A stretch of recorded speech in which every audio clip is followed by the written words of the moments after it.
You'll either find it terribly boring or really interesting. I'm usually full of useless information. But today, the 15th of April, is the day that the Titanic sank. I've always been interested in the Titanic since I was a small child. Um, so, how many black people do you think were on the Titanic? Now, you've got to think about passengers, you've got to think about the crew, the servants, um, everything else like that, cleaners, anything. And the answer is there was one black person among the 2,223 people on board the Titanic.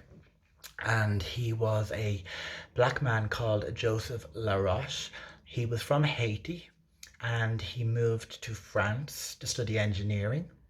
And he was 25 years old and he married a French lady and they had two children and one on the way. So they actually were quite affluent. And his wife, Juliet, her mother had purchased them first class tickets on a different French liner, but that liner wouldn't allow children to eat with their parents. So they changed it from first class with the France liner to second class with the Titanic.